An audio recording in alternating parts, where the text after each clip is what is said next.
Hello बच्चों, कैसे हैं आप सब। आई होप कि आप सब बढ़िया होंगे और अपनी तैयारी कर रहे होंगे। मैं आशुतोष सर आपको लेके आऊँ एक नई क्लास जो कि बहुत ही ज़बरदस्त रहने वाली है।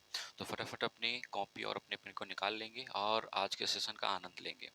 प्यारे बच्चों, आज का जो सेशन है वो आपका बिल्कुल फर्स्ट चैप्टर है केमिस्ट्री का, यानी कि चैप्टर नंबर 1, ठोस अवस्था यानी कि सॉलिड स्टेट। आज हम बहुत ही इजीली तरीके से इस चैप्टर की शुरुआत करने वाले हैं। बिना किसी भी तरीके की दिक्कत के आप इस चैप्टर को बहुत ही आसानी से समझ पाओगे, ये दावा है। ठीक है, तो चलिए आइए शुरू करते हैं आज इस चैप्टर को। देखिए, जो आपका ठोस अवस्था है ये एक प्रकार की अवस्था है, यानी पदार्थ की एक अवस्था है। यानी इस अवस्था के पहले कोई पदार्थ होगा और उस पदार्थ के बारे में हम लोग पहले सीखेंगे, फिर हम ठोस अवस्था के बारे में स्पेशल तरीके से चर्चा करेंगे। ठीक है, तो आइए देखते हैं यहाँ पर। देखिए, सबसे पहली बात मैं बताता हूँ कि जो पदार्थ है उसी की क्या है, ये एक प्रकार की अवस्था है। यानी मैं कह सकता हूँ कि सबसे पहले क्या है, पदार्थ। देखो, अगर हम बात करते हैं पदार्थ की तो ये बात तुम्हें समझ में आनी चाहिए। जो पदार्थ है उसको हम लोग कहते हैं क्या, मैटर कहते हैं। क्या कहते हैं, मैटर। ठीक है, ये बात याद रखना कि जो मैटर है वही मैटर क्या करता है, अलग अलग अवस्थाओं में पाया जाता है। ठीक है, तो अगर मैं पदार्थ की बात करता हूँ तो पदार्थ इक्वेशन में याद रखिएगा कि पदार्थ वह वस्तु वस्तु जिसमें जिसमें द्रव्यमान हो, वह वस्तु जिसमें द्रव्यमान हो और और वह स्थान घेरती हो, स्थान घेरती हो। देखो, जो इजीली डिफिनेशन बनती है वो क्या है, वह वस्तु जिसमें द्रव्यमान हो और वह स्थान घेरती हो। अगर कोई वस्तु है जो उसमें वजन भी निहित है और वो स्थान को भी क्या कर रही है, घेर रही है, तो वह वस्तु क्या है, पदार्थ है।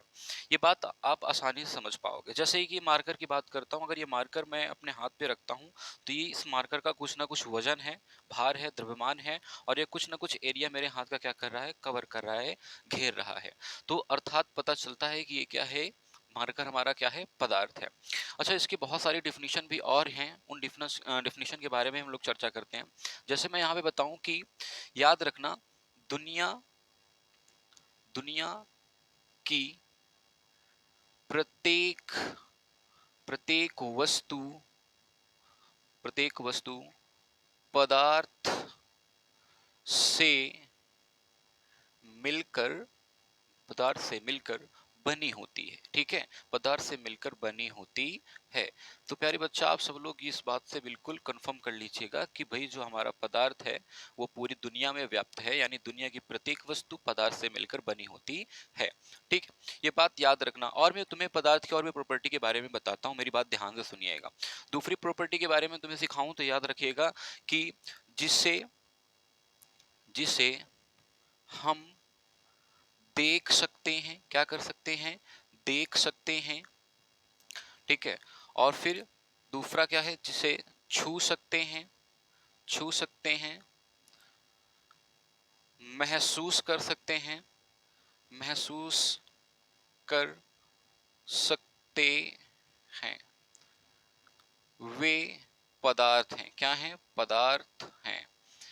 देखो, यहाँ पर एक बात और बहुत ही अच्छी आपको सीखनी है, क्या है, जिसे हम देख सकते हैं, यानी हम जितने भी वस्तुओं को विजिबल कर पाते हैं, देख पाते हैं, वो सारे के सारे क्या हैं, पदार्थ हैं। ठीक है, और जिन्हें छू सकते हैं, इसलिए अगर मैं बोर्ड को टच कर पा रहा हूं तो ये क्या है कि कोई मैटर है। ठीक है, यानी पदार्थ है। हम महसूस कर सकते हैं, महसूस करने की बात सबसे स्पेशली आती है हवा के लिए, यानी हवा को हम सिर्फ महसूस कर सकते हैं, देख नहीं सकते। ठीक है, फील कर सकते हैं, इसलिए जो हवा है वो भी एक प्रकार का क्या है, मैटर है। ये बात याद रखिएगा। ठीक है, पानी आपका वो भी मैटर है, इसलिए ये जो चीजें हैं वो आपकी क्या है, पदार्थ हैं। तो इसलिए आप बता सकते हो कि जो आपका पदार्थ है जिसे हम देख सकते हैं, जिसे छू सकते हैं और जिसे महसूस कर सकते हैं, वो क्या है, पदार्थ हैं। और जो आपकी मैं किताब की बात करता हूं तो किताब में जो आपको लिख के देता है डिफिनीशन, वह वस्तु जिसमें द्रव्यमान हो और वह स्थान घेरती हो तो वो क्या कहलाएगा, पदार्थ कहलाएगा। ये बात याद रखिएगा। दुनिया की प्रत्येक वस्तु पदार्थ से मिलकर बनी होती है। अच्छा, एक प्यूरिफिकेशन में और मैं चीज तुम्हें बताना चाहता हूं, वो बात याद रखना। क्या है कि जो पदार्थ है, पदार्थ पदार्थ छोटे छोटे कणों से, छोटे छोटे कणों से मिलकर, छोटे छोटे कणों से मिलकर बना होता है। क्या होता है? बना होता है। ये बात याद रखना, ये बात बहुत इंपॉर्टेंट है कि पदार्थ छोटे छोटे कणों से मिलकर बना होता है, यानी टनी टनी पार्टिकल से मिलकर बना होता है। जब बहुत सारे कण आपस में जुड़ते हैं तो क्या बन जाता है भैया? आपका पदार्थ बन जाता है। ठीक है बच्चे, आगे यहाँ पर देखें तो मैं तुम्हें बहुत ही यूनिक बात बताने वाला हूँ जो कि बहुत बढ़िया होगी। ठीक है, मैं यहाँ पर दिखाता हूँ कि भाई एक्चुअली पर जो पदार्थ है वो किस तरीके से मिलकर बनेगा। ठीक है, तो आइए इन चीजों को भी हम लोग बहुत अच्छे तरीके से समझने की कोशिश करते हैं। देखिए, एक बात याद रखिएगा कि जो आपका पदार्थ है, ठीक है, जो आपका क्या है? पदार्थ। मगर पदार्थ की बात करता हूं तो इसमें देखो आपको मैंने सिखाया क्या? मैंने सिखाया कि जो पदार्थ है यानी कि मैटर, ये क्या है भैया? मैटर। ठीक है, इस मैटर को मैंने कहा कि ये छोटे छोटे कणों से मिलकर बना होगा। मान लो कि मैंने कोई एक मैटर का टुकड़ा ले लिया, किसी पदार्थ का कोई हिस्सा ले लिया। मान लो मैंने मार्कर का एक छोटा सा हिस्सा ले लिया, उस हिस्से को मैंने क्या किया? माइक्रोस्कोप यानी कि सूक्ष्मदर्शी में देखा तो उसमें मुझे क्या दिखाई दे रहे थे? छोटे छोटे कण दिखाई दे रहे थे। क्या दिखाई दे रहे थे? छोटे छोटे कण दिखाई दे रहे थे। ठीक है, ये बात याद रखना। तो याद रखना है कि ये पूरा की पूरा अगर मैं बात करता हूं तो ये पूरा का पूरा क्या है? तो आप कहोगे कि सर क्या है? पदार्थ है। लेकिन इसके अंदर जो मैंने छोटे छोटे पार्टिकल्स रखे हैं उनको क्या कहोगे? तो कहोगे ये सर क्या है? तो कहोगे कण है। क्या है? कण है। लेकिन अगर मैं बात करता हूं कि अगर मैं इसमें सूक्ष्मदर्शी के द्वारा आवर्धन को बढ़ा दूं, यानी इनके कणों को मैं थोड़ा जूम करके दिखाने की कोशिश करूं या बताने की कोशिश करूं, तो क्या विजुअलाइट होगा? अगर प्यारे बच्चा अगर सूक्ष्मदर्शी में इनको थोड़ा सा बड़ा करके देखेंगे तो इसमें से केवल 2 कण ही हमें दिखाई देंगे। और जो 2 कण दिखाई देंगे उन 2 कणों को हम प्यारे बच्चे कहेंगे क्या? उन दोनों कणों को हम लोग कहते हैं क्या? अणु कहते हैं। ये बात याद रखना। ठीक है, यानी कि 2 कणों के समूह को हम लोग अणु कहते हैं। ये बात याद रखिएगा। ठीक है, अगर और थोड़ा सा माइक्रोस्कोप में हम लोग आवर्धन की क्षमता को बढ़ाते हैं तो हम उसको क्या कहेंगे भाई? जो बढ़ाएंगे तो केवल एक दिखेगा, एक कण दिखेगा। उस एक कण को हम लोग नाम देते हैं, क्या देते हैं भैया? परमाणु। क्या नाम देते हैं? परमाणु देते हैं। तो ये बात हमेशा याद रखना कि जब 2 परमाणु मिलेंगे तो आपका अणु बनेगा, और जब अणु मिलेंगे तो आपके कण बनेंगे, और कण बनेगा तो आपका क्या बन जाएगा? इजिली तरीके से क्या बनेगा? पदार्थ बनेगा। यानी हम कह सकते हैं कि जब 2 परमाणु आपस में मिलेंगे तो क्या बनेगा? एक अणु बनेगा। बात समझ में आया? और जब अणु मिलेंगे तो आपका कण बनेंगे, और जब बहुत सारे कण हो जाएंगे तो छोटे छोटे कणों से मिलकर क्या बन जाएगा? पदार्थ बन जाएगा। ये बहुत ही इजिली तरीके की मैन्युफैक्चरिंग है, जो मैटर क्रिएट होता है या बनता है उनके बारे में बात थी। अच्छा, अगर मैं इसको और डिटेल में समझाना चाहूं, परमाणु के अंदर की बात करूं, तो जब परमाणु को और आवर्धित किया जाता है, सूक्ष्मदर्शी द्वारा देखने की कोशिश की जाती है, तो ये आपको बहुत बड़ा सा गोला दिखाई देता है। एक गोला दिखाई देता है, उस गोले के अंदर आपको एक नाभिक दिखाई देता है। ये बात बहुत अच्छे तरीके से आप समझ जाइएगा। ठीक है, देखिए यहाँ पे सबसे बड़ी बात यह है कि जो ये गोला जैसे अंदर आपको दिख रहा है, ये है नाभिक। क्या है? नाभिक है, न्यूक्लियस है। ठीक है, और जो आपको ये दिख रहा है पूरा का पूरा, ये क्या है? तो ये है आपका परमाणु। क्या है? परमाणु। आपने बहुत सारे परमाणु मॉडल देखे होंगे, टॉमसन का, जे जे थॉमसन का, रदरफोर्ड का। ठीक है, तो यही है, अब मॉडल हैं, इनके बारे में बताता हूं, सुनिएगा। जो आपका ये परमाणु दिख रहा है, परमाणु के ऊपर इलेक्ट्रॉन हो पाए जाते हैं जो कि क्या करते हैं? चक्कर लगाते हैं। ठीक है, तो नाभिक के चारों ओर क्या करते हैं? ये लोग चक्कर लगाते हैं। दूसरी बात, नाभिक के अंदर आपका न्यूट्रॉन और क्या पाया जाता है? प्रोटॉन पाया जाता है। मैं यहाँ पे लिख देता हूँ प्रोटॉन, और क्या पाया जाता है? न्यूट्रॉन पाया जाता है। ठीक है, तो ये बात बहुत अच्छी है जो तुम्हें समझाने की कोशिश कर रहा था मैं। तो याद रखना कि जो पदार्थ है, उस पदार्थ के अंदर छोटे छोटे कण होंगे। 2 कणों के समूह को हम लोग अणु कहेंगे, और एक पार्टिकल को हम लोग क्या कहेंगे? परमाणु कहेंगे। यानी पदार्थ की सबसे सूक्ष्मतम इकाई क्या होगी? परमाणु होगी। ठीक है, सबसे सूक्ष्मतम इकाई, तो मैं यहाँ पर लिख देता हूं कि सबसे सूक्ष्मतम सूक्ष्मतम इकाई, सबसे सूक्ष्मतम इकाई। ये बात याद रखना कि पदार्थ की सबसे सूक्ष्मतम इकाई कौन होती है? तो परमाणु होता है। ठीक है भाई, ये बात हमेशा याद रखना। अब जब हमने देखा कि जो परमाणु है उसको थोड़ा सा जूम करके, आवर्धित करके देखा, तो पता चला कि जो इलेक्ट्रॉन है वो क्या कर रहे हैं? चक्कर लगा रहे हैं। तो इनको याद रखना कि ये जो है, इसको क्या कहते हैं? इसको कहते हैं इलेक्ट्रॉन। क्या कहते हैं? इलेक्ट्रॉन कहते हैं। ठीक है, नाभिक के अंदर क्या पाए जाते हैं? तो याद रखना, नाभिक के अंदर पाए जाते हैं आपके क्या? प्रोटॉन और न्यूट्रॉन। तो 2 चीजें पाई जाती हैं, प्रोटॉन और न्यूट्रॉन। जो इलेक्ट्रॉन है वो क्या है? ठीक है, उसके ऊपर एक ऋणावेश चार्ज पाया जाता है। इलेक्ट्रॉन के ऊपर कैसा चार्ज पाया जाता है? एक ऋणावेश चार्ज पाया जाता है। तो उनके बारे में भी हम लोग बहुत अच्छे तरीके से चर्चा कर लेते हैं। अच्छा, इनके पीछे जो चीज है वो क्या है, उनके बारे में भी चर्चा करते हैं कि इलेक्ट्रॉन की खोज किसने की थी और कब की थी। तो मेरी बात ध्यान से समझिएगा, ठीक है। तो चलिए इनके बारे में भी थोड़ा सा समझ लेते हैं और फिर आगे बढ़ने की कोशिश करते हैं। तो सबसे पहले मैं सिखाता हूं कि भाई इनकी खोज किसने की थी, है ना। तो सबसे पहले यहाँ पर देखेंगे कि अगर मैं परमाणु की बात करता हूं तो परमाणु के बारे में अगर बात करें तो बहुत सारे ऐसे साइंटिस्ट थे जिन्होंने रिसर्च किया और उसके बारे में बताया, ठीक है। लेकिन यहाँ पर सबसे बड़ी बात निकल के आती है कि भाई चीजें कैसे अरेंज हो गई, चीजें कैसे बन गई, है ना। तो उनके बारे में भी देखा जाता है। हम यहाँ पर बात कर लें अगर, तो देखें तो यहाँ पर आपके जो आ, आपके जो इलेक्ट्रॉन और प्रोटॉन होते हैं, तो इनके बारे में बात कर लेते हैं थोड़ा सा, ठीक है। इलेक्ट्रॉन, और मैं यहाँ पे ड्रॉ कर रहा हूँ, लिख रहा हूँ प्रोटॉन। क्या लिख रहा हूँ? प्रोटॉन, ठीक है। और यहाँ पर मैं लिखने की कोशिश कर रहा हूँ क्या? न्यूट्रॉन। क्या लिख रहा हूँ मेरे बच्चा? न्यूट्रॉन लिख रहा हूँ। तो मैंने यहाँ पर तीन चीजें लिख ली हैं और इनके नियतांकों को बहुत अच्छे तरीके से दर्शा लेता हूँ कि ये ई आपका इलेक्ट्रॉन है और ये आपका P प्लस क्या है? प्रोटॉन है, ठीक है। और ये आपका N नॉट यानी कि N0 क्या है? न्यूट्रॉन है। क्लियर है। अब बात करते हैं इनके तीन तीन भागों के बारे में और फिर सीखते हैं कि भाई क्या क्या चीजें इसमें रहने वाली हैं। तो सबसे पहले अगर मैं बात कर लेता हूं खोज, यानी कि अगर मैं बात करता हूं इलेक्ट्रॉन की खोज की, तो अगर जो इलेक्ट्रॉन की खोज करने वाले वैज्ञानिक थे उनका क्या नाम था प्यारे बच्चे? तो उनका नाम था क्या? उनका नाम था थॉमसन। क्या नाम था? थॉमसन, ठीक है। अच्छा, एक बात और यहाँ पे सिखानी है। जो थॉमसन थे उन्हीं का नाम था क्या? टॉमसन। क्या नाम था? टॉमसन। यानी इनको दो दो नामों से जाना जाता है, एक टॉमसन और थॉमसन के नाम से जाना जाता है, तो याद रखना, ठीक है। तो खोज करने वाले कौन थे? थॉमसन थे। जब आपसे पूछा जाए कि इलेक्ट्रॉन के खोज करने वाले साइंटिस्ट का क्या नाम था, तो आप बताओगे वहां पर क्या? थॉमसन, ठीक है। ये बात याद रखना, या फिर जे जे थॉमसन भी पूरा नाम बता सकते हो। अच्छा, अभी एक बात और यहाँ पर क्लियर करते हैं कि अगर मैं बात करूं कि इलेक्ट्रॉन पर चार्ज कितना होता है, यानी कि आवेश, आवेश की बात कर लूं कि इलेक्ट्रॉन पर कितना आवेश होता है, ठीक है। तो अगर मैं इलेक्ट्रॉन पर आवेश की बात करता हूं तो इलेक्ट्रॉन पर 1.6 गुणे 10 की घात -19 गुलाम का क्या होता है? चार्ज होता है, यानी कि आवेश होता है।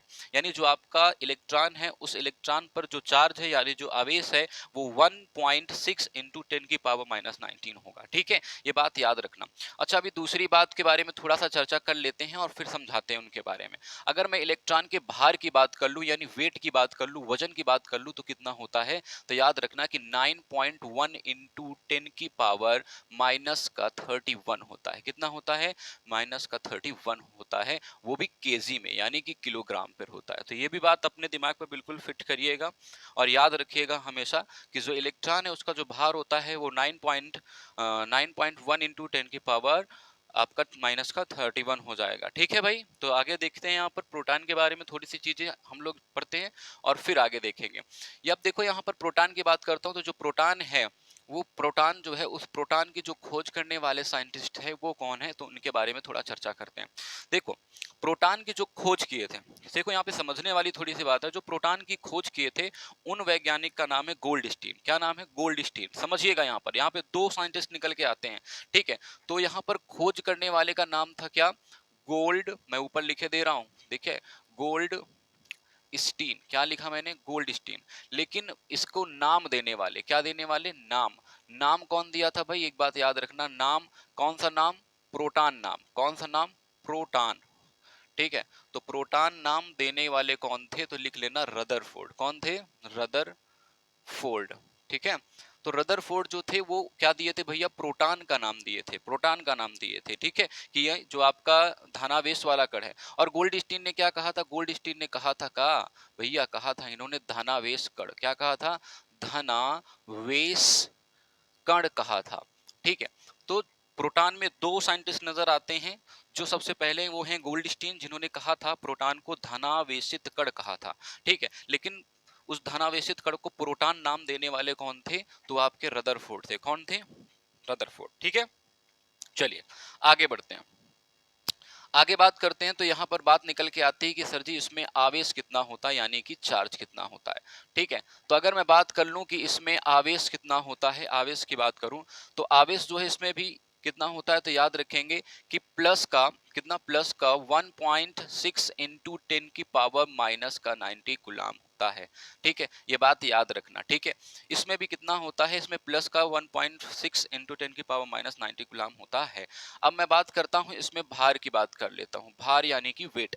जो प्रोटॉन का भार है वो कितना होता है, तो याद रखेंगे जो प्रोटॉन का भार होता है वो आपका 1.6 इंटू 10 की पावर माइनस का 27 केजी होता है। कितना होता है, 1.6 इंटू 10 की पावर माइनस आपका 27 केजी होता है। क्लियर है सभी का इतना? ठीक है, आगे बढ़ते हैं। अब दूसरी बात यहाँ पर क्या आता है, दूसरी बात निकल के आता है न्यूट्रॉन।